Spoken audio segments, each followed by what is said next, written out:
तो सभी को एक बार फिर से नमस्ते। जैसा कि हमने पिछले वीडियो में बात करी टाइम के ऊपर कि टाइम किस प्रकार का है, उसको कैसा होना चाहिए, क्या होना चाहिए, क्या है, इस टाइप से हमने बात करी। आज के वीडियो में हम बात करेंगे कि स्पेस कैसा है, स्पेस को कैसा होना चाहिए और कैसा है, क्या है। ठीक है, तो जैसा कि लैम्डा सीडीएम मॉडल और कुछ अब्राहमिक रिलीजन का भी मानना है, जिसमें मेन जो इस्लामिक और क्रिश्चियन जो गॉड है इनका भी ये क्या कहना है कि जो स्पेस जो है वो एक समय पे उसकी उत्पत्ति हुई है, स्पेस जो एक समय पे बना है। ठीक है, space is not eternal, space की क्रिएशन है।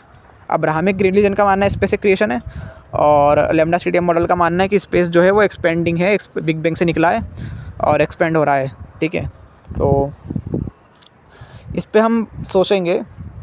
सबसे पहले तो हम बात करेंगे स्पेस है क्या। पहले तो हम जान लेते हैं कि स्पेस है क्या। स्पेस ये है कि जो 3 डायमेंशंस होते हैं, हाइट, लेंथ और ब्रेड्थ। हाइट, लेंथ और ब्रेड्थ, ये 3 चीज़ें जो होती है ये मिलके स्पेस बनाता है। ये 3 डायमेंशन मिलके स्पेस बनाते हैं। ठीक है, इनको हम बोलते हैं स्पेस।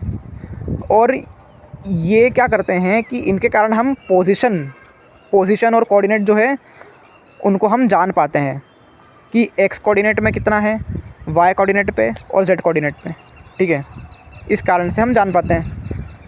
अब बात ये आती है कि अगर कोई मानेगा कि भाई किसी चीज़ की स्टार्टिंग हुई है या स्पेस की मतलब स्टार्टिंग हुई है, तो उसको मानना पड़ेगा कि भाई स्पेस की स्टार्टिंग कहीं ना कहीं हुई है। अब अगर कहीं ना कहीं हुई है तो वो कहाँ हुई है। अब अगर कहाँ हुई है, जब क्वेश्चन आता है कहाँ हुई है, तो उसका उत्तर भी होगा कि भाई यहाँ हुई है, वहाँ हुई है, फलानी जगह, ढिमका जगह हुई है।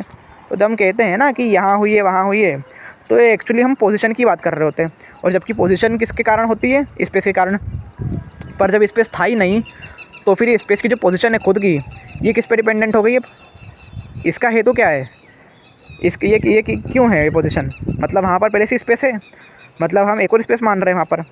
इस स्पेस को उत्पन्न होने के लिए हमें वहाँ पर एक और स्पेस मानना पड़ रही है कि वहाँ पर एक और स्पेस है, तभी तो वो उत्पन्न हो रहा है। अगर स्पेस नहीं होता वहाँ पर तो उत्पन्न कैसे होता वो?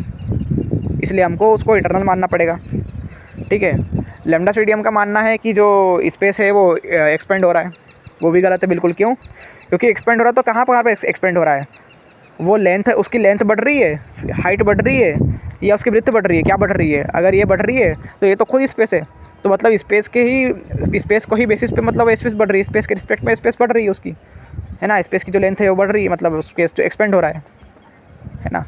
तो इसलिए स्पेस को हमको इटर्नल मानना पड़ेगा, स्पेस की स्टार्टिंग नहीं मान सकते। अब बात आती है कि स्पेस चेंज होता है कि नहीं होता है, स्पेस चेंजिंग या नहीं है। सबसे पहली बात तो ये है कि स्पेस जो है वो चेंजिंग नहीं हो सकता है, उसको अनचेंजिंग मानना पड़ेगा हमको। क्यों? क्योंकि अगर स्पेस में चेंज आएगा तो फिर स्पेस उसका फिर अधिष्ठान क्या होगा, मतलब उसका रिस्पेक्ट क्या होगा, किस रिस्पेक्ट में चेंज आ रहा है स्पेस में, किस पोजीशन में उसको चेंज हो रहा है, उसकी चेंज किस पोजीशन में हो रहा है, उसकी पोजीशन क्या है अभी, और उसकी चेंज बाद में होती है तो किस पोजीशन में होती है। तो इस प्रकार से हमको फिर एक और स्पेस मानना पड़ जाएगा जो स्पेस इटर्नल होगा और एकदम बिल्कुल स्टैटिक होगा, जिसमें कोई चेंज नहीं होगा। तो उस स्पेस को हमको मानना पड़ेगा। इस कारण से स्पेस को जो है हम चेंजिंग नहीं मान सकते हैं, उसको हमको अनचेंजिंग ही मानना पड़ेगा। ठीक है, तो यही चीज़ होती है कि इससे क्या बोलते हैं, अब्राहमिक रिलीजन का डिबंक होता है, और स्पेस टाइम फैब्रिक का जो मॉडल है उसका भी डिबंक होता है इससे। ठीक है, यूनिवर्स का शेप कैसा है, मतलब यूनिवर्स का शेप किस पे डिपेंड करता है? स्पेस पे डिपेंड करता है। तो स्पेस का शेप कैसा है, बेसिकली हम जानेंगे स्पेस का शेप कैसा है।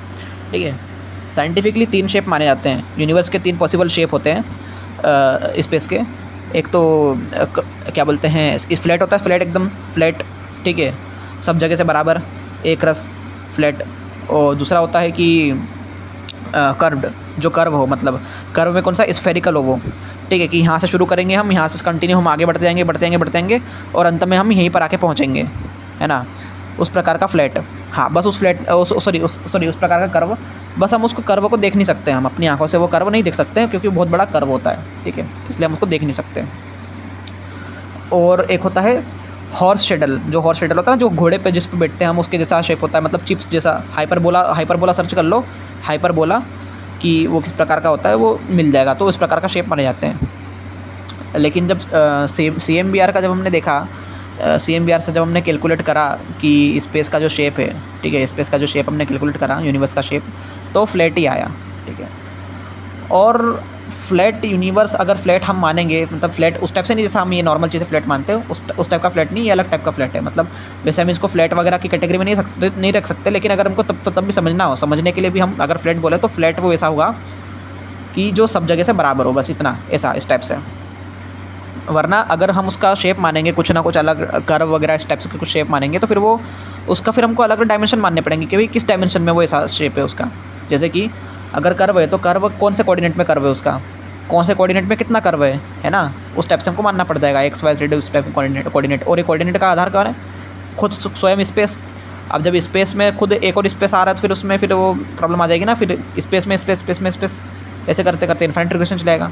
इसलिए हमको स्पेस को फ्लैट मानना पड़ेगा, सब जगह से बराबर मानना पड़ेगा, ठीक है।